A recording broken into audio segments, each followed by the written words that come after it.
If you're new, then welcome. This channel is all about cool action figures, analyzing them, hunting them, taking pics of them, and of course, playing with them. If that's your sort of thing, why don't you go ahead and hit that subscribe button, and while you're at it, why don't you go ahead and hit that bell notification icon so you stay notified when I do upload new content. If you do enjoy this video or any other videos that I put out, please remember to give them a thumbs up. It really helps the channel grow. The information on the channel is intended for adult collectors and not children. I'm your host, Jesse the Bat Madrigal, aka the Buff Collector, and welcome to episode 74 of my behind the scenes toy photography series, and starting off with some review picks. So I had already previously done my review picks for the Super 7 Leonardo and Michelangelo, so all that was left to do was Raphael and Donatello. So here I am shooting Raphael, and I did try some new and different angles and techniques for these review picks, so let me know down in the comments below, what do you guys think of these new angles? Me getting closer with the camera does look better than what I've been doing previously, like, you know, of my more distant shots. Should I get up close more, or, you know, just let me know down in the comments below, what do you guys prefer? But moving on to Donatello, so yeah, recently I did acquire all 4 Super 7 turtles through their re-release of the 4 turtles, and in the wait I kind of thought, you know what, I'm gonna sell these once I do get them in hand. I don't really want them and stuff like that. Fast forward to me getting them in hand, and I absolutely love them. These things look so great. They photograph really well. They don't have the best articulation, you know, being modeled after the original Ninja Turtle figures and whatnot, but you can still get them into some decent poses if you play with them enough. Now, they do suffer slightly from loose joint syndrome, but as you can see, if you play around with them and put enough time into it, you can put them into some pretty decent poses, and they will hold them if you balance them correctly, but it takes a lot of work and play with them. Just be aware of that. So moving on to some toy photography for my other page, my Epic Shots by CoolFigurez page, where I post my more thought out, planned out, more edited pics.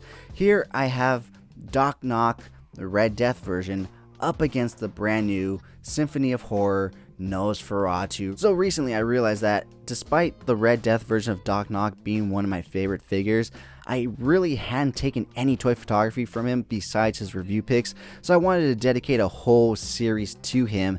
And here in the first shot we see him coming up across Nosferatu, drinking the blood of an innocent victim and basically putting a stop to the party. And Nosferatu, not being a happy camper, starts to charge at Doc Knock, but Doc Knock is well prepared for this living vampire, and he has not only his katana but also double-barreled shotgun out and ready to blast Nosferatu away.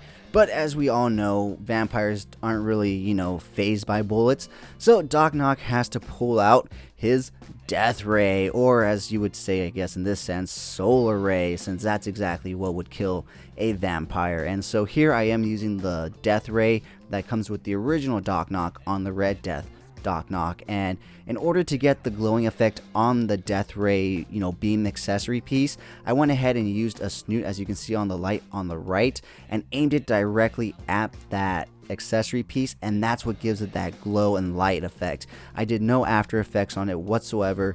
It's simply because I went ahead and pointed that light directly on it with the snoot, so it was only hitting that one object. Moving on to the next image, we do have Doc Knock basically just admiring his work, seeing that the job is done, and standing over his latest kill, you can say, and just being, you know, a little taunting in a sense.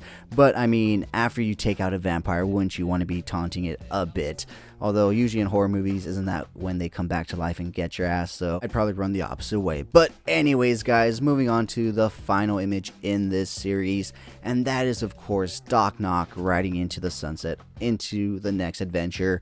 And of course he has a badass hell cycle to carry all his gear and himself to that next adventure. So here I am using the McFarlane Toys Batman Hell Cycle for my Doc Knock, and as you can see, he does fit very nicely on that bike. So with that being said, guys, that wraps up this week's episode. If you did enjoy this video, please remember to give it a like, share, comment, and subscribe. And as always, have a great fucking day. Thank you so much for sticking to the end of this video. If you enjoyed those pics, you can find the full images over on Instagram at CoolFigurez.